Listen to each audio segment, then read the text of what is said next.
Welcome back to the Living Simpler podcast. If you caught last week's episode, you know what today is about. We are finishing the list, 25 more lessons from my 50 years of living, building, breaking, and becoming. If you missed part 1, go back and listen first.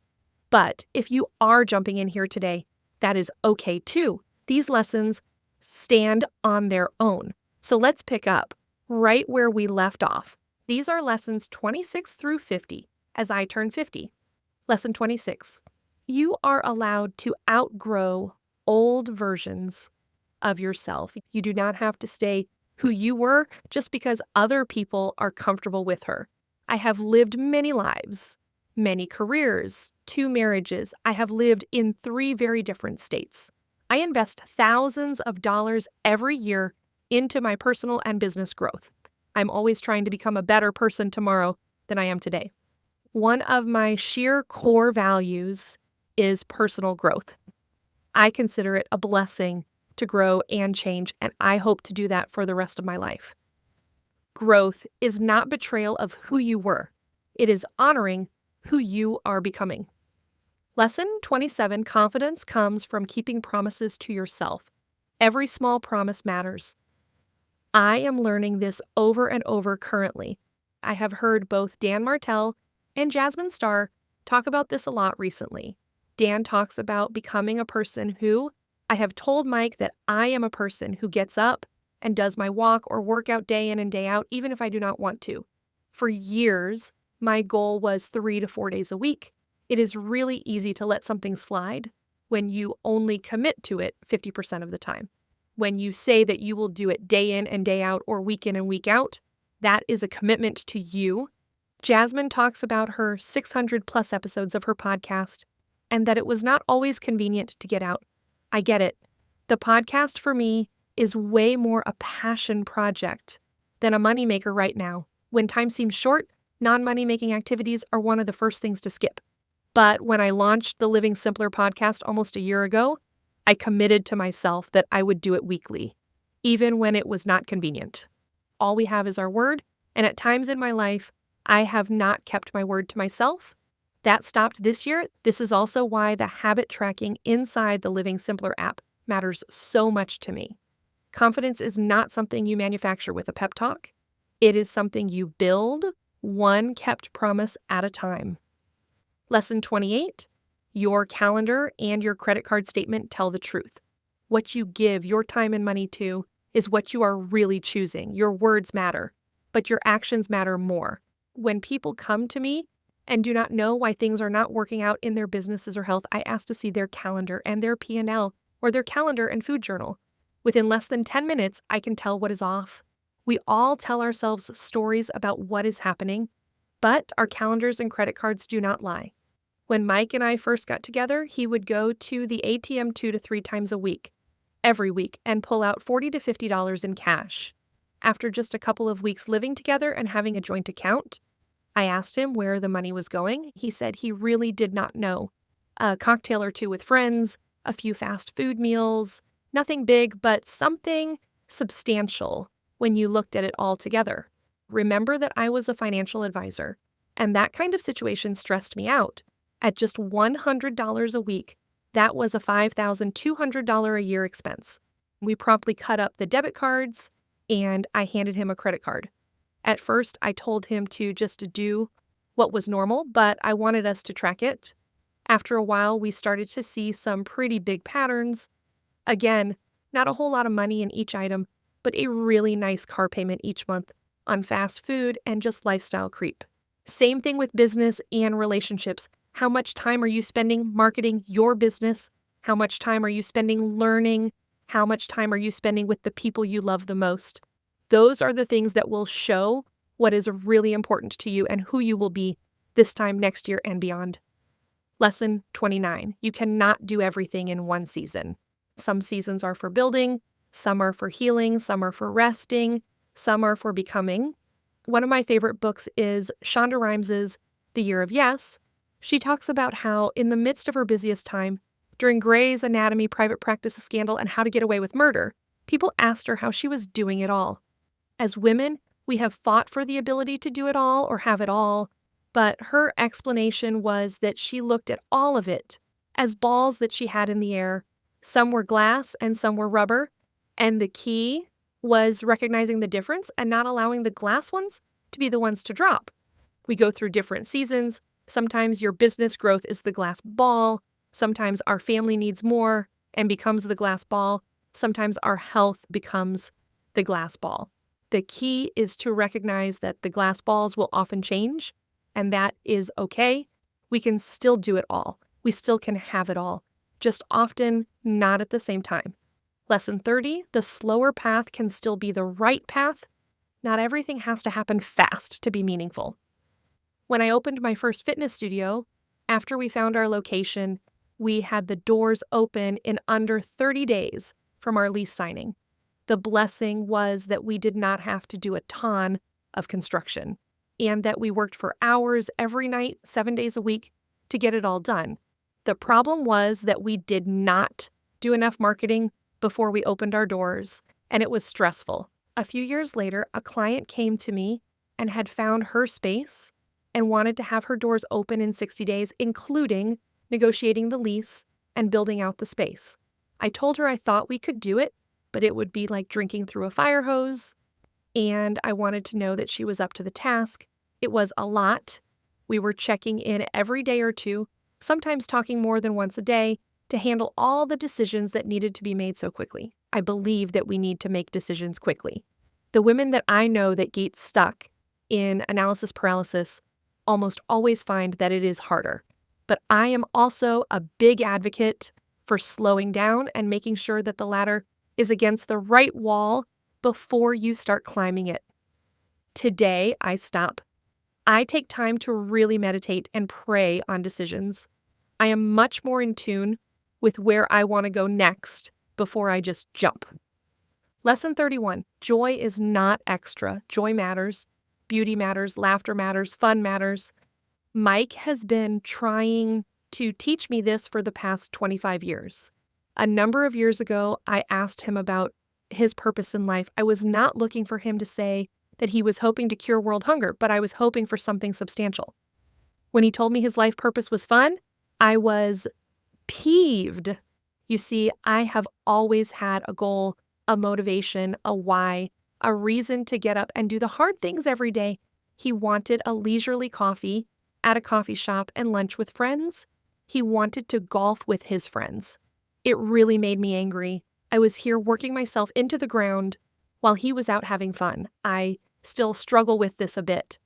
As an Enneagram 3 with the identity of an achiever, I genuinely struggle to turn it off and have more fun.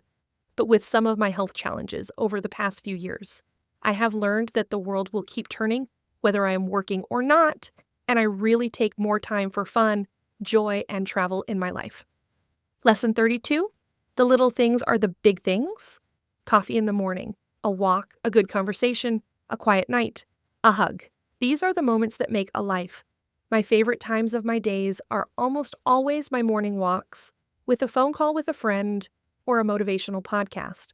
A close second is my morning coffee with Mike or with my parents this summer. And just after that, it is a glass of wine with Mike sitting on our back patio making life plans. It has been turning his family need into an adventure, doing a cross-country road trip, getting a summer with my parents, being just a couple hours away from Mike and his aunt to handle financial stuff. I keep telling myself that I will not wish I had worked more on my deathbed. Sometimes I think I'm trying to convince myself, but I am really learning over the past few years that I do not need a fancy trip. I do not need fancy clothes and bags. I need more quiet time with those that mean the most to me. Lesson 33, you are allowed to need help. Being strong does not mean doing everything alone. I have a series of girlfriends who are all business owners. They are all badasses and have been in my life for over 15 years now. And every one of us have said something similar from our husbands, and I hear it from Mike frequently. It is some version of, I wish you were nicer to me. I think the challenge is that when we are trying to be everything for everyone, there is a lot on our shoulders. When I let my guard down and allow myself to feel the things, I am often soft and struggle to maintain my composure. So instead, I put on a suit of armor and show up in a certain way. That means not asking for help. It means figuring it out. It means doing the darn thing, even when you are tired. The problem is that 80% of autoimmune disease diagnosis is in women. Doctors have not found the reason, but they suspect it is because of all the stress that women carry. They try so hard to be everything to everyone, harming themselves in the process. I have a hard time asking for help. With my best girlfriends, I have a hard time letting my guard down. But I am learning lesson 34. Letting go can be an act of love for yourself and for others. Jim Rohn said that you are the sum of the 5 people you spend the most time with, whether it is your team, a relationship, a client, or a friendship. Not everyone will be in your life forever, and that is okay. It does not mean there has to be a big traumatic break, but you can allow space with relationships that are no longer a fit. Lesson 35. You can be ambitious and still want peace. You do not have to choose between building a beautiful life and enjoying it. I think of the people I know who worked so hard for so much of their life with the goal of retirement, and then did not have the time or freedom to enjoy it before a death, a health challenge, or some other crisis. I do not know if our way is right, and we joke that we will be working for 5 years after we die, but we are trying to build a life that we do not have to take a vacation from or retire from. Lesson 36. Success feels different when you are aligned. One of my coaches recently said that burnout is not from doing too much. It is from doing too much without enough wins. When you are aligned, it feels less like chasing and more like coming home. When you genuinely love what you do, it does not feel like work. When you are winning, it does not feel like work. Find something you love and never work a day in your life. Actually, I do not know that I fully agree with that. Even the things I love have hard days. But if you are aligned in what you do, it will be a much happier existence. Lesson 37. Your home, your body, your work, and your relationships should feel like places you can breathe. I learn this more and more every day, especially after spending my 48th birthday in the ICU. God gave us one body. Every decision today is about how something fits in my life. Life is short. Today I make decisions about how it will add to my life. I have systems in my business that only allow someone to become a client if they are the right fit. My circle of friends is small. I have eliminated programs in my business that make money, but that did not fit. I need space. I need quiet. My best work comes from the slow and the times of rest. If something does not bring you life, pay attention. As I said earlier, your body is always speaking to you. Are you listening? Lesson 38. What you tolerate teaches people how to treat you. And sometimes it teaches you what you need to heal. I once read the book Boundaries by Henry Cloud. It was such a good lesson in how we allow people to replay their life patterns in our lives. I have learned that the more I know myself, the less I am willing to tolerate from others. As you know yourself better, you recognize some of the patterns of your life. People will often try to push boundaries until you know what yours are and you hold them. Lesson 39. You do not need everyone to understand your next chapter. It is yours to live, and the more that you do something new that those around you have never done, the less they will understand it. It is not their dream or vision, so they will not fully understand yours. As soon as you know that, you can stop trying to force it. Lesson 40. Some dreams are meant to change, and sometimes the new dream fits you better. Today, I believe firmly that things are happening for us, not necessarily to us. When I opened my first fitness studio, I had one place that was my dream location. I wanted that space so bad. We jumped through hundreds of hoops to make that happen, but it never worked out. Less than a year later, we opened our second studio less than a mile from that location, and the location itself was so much better than the original. That studio became what I called our cash cow. Everything about that second location was better, but it was far from what I had first imagined. Had I not had the experience of our first studio, I would not have known what to look for in our second studio. That was one of the best things that could have happened for us, but it certainly did not feel like it at the time. Lesson 41, healing is not always pretty. Sometimes healing looks like crying, resting, saying no, asking for help, or admitting you are tired. As I have gotten older, I am much more mindful of my mental health. I have spent time in personal therapy. Mike and I have done couples therapy. I have done and been certified as a life coach. And I know that I am a healthier, happier, more positive version of myself because of the work that I have done on myself. But it was not always an easy road. I am constantly working on my mindset and find myself reframing thoughts. Lesson 42, the people who love you well will celebrate your growth. They will not need you to stay small. This is where I am so grateful for my husband, Mike. He has always been my biggest cheerleader and supporter. He often believes in me more than I believe in myself. When I came to him to open my first fitness studio, he said to me, "I know you will do whatever it takes to make it successful." When things got tough and I came to him crying, he would always give me a pep talk and tell me I could do it. My circle of business owner friends are the same way. I keep my circle small and really only people who are of the same mindset. One of the fastest ways to harm your own mindset is to surround yourself with people who see the world from a negative lens. Lesson 43, you are allowed to create a life that looks different from what other people expected. Different can be beautiful. I remember when I first called my parents to tell them that I was leaving a six-figure finance career. I had spent 15 years in finance. I had a degree in finance and marketing, yet that job was killing me a day at a time. I had been considering a Pilates studio. I had been considering a day spa. When I found the Barre studio model, I came home and told Mike that I thought the numbers worked. It was a low barrier to entry in terms of construction. It required less staff. The financials made sense. But when I started telling people I was leaving finance to open a fitness studio, they thought I was crazy. I have spent the past 16 years combining my finance experience with my fitness ownership experience, and it makes me better at both elements of the business. But from the outside, it certainly did not look like what people thought I should do at that phase in my life. Lesson 44, your story matters, even the messy parts. Especially the messy parts. We buy from people that we know, like, and trust. We know, like, and trust people that allow us to know and like them.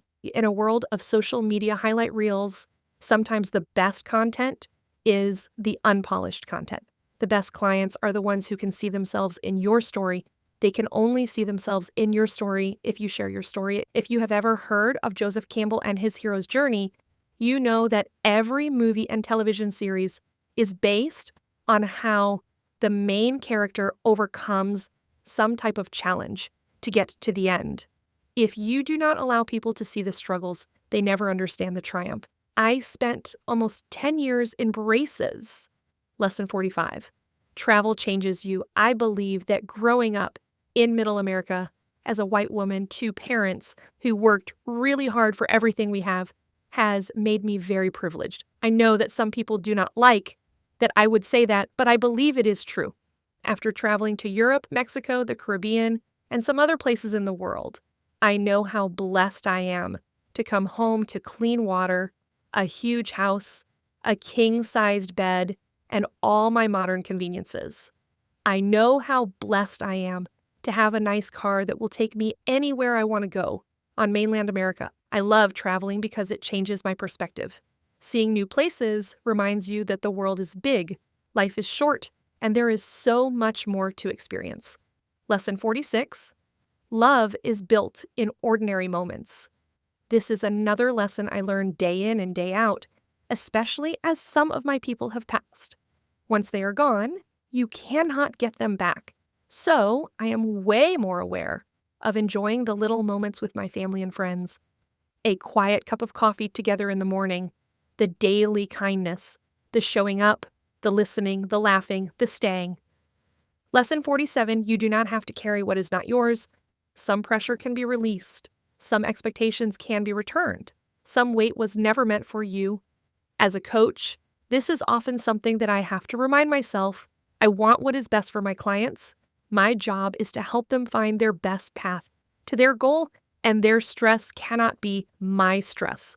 When I am working with 10 clients at a time, I cannot manage their stress and mine. Lesson 48. Freedom is not just about money. This has become a big lesson after taking a position with a wellness company earlier last year that definitely did not work out. Freedom is being able to be yourself in your own life.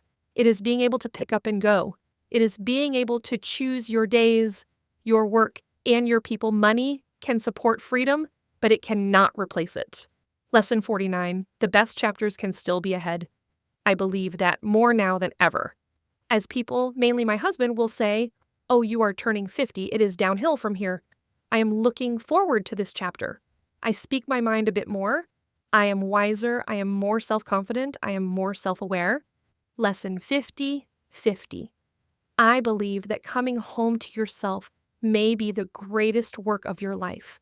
And maybe that is what this birthday is really about for me. Not becoming someone new, but finally becoming more fully myself and owning that.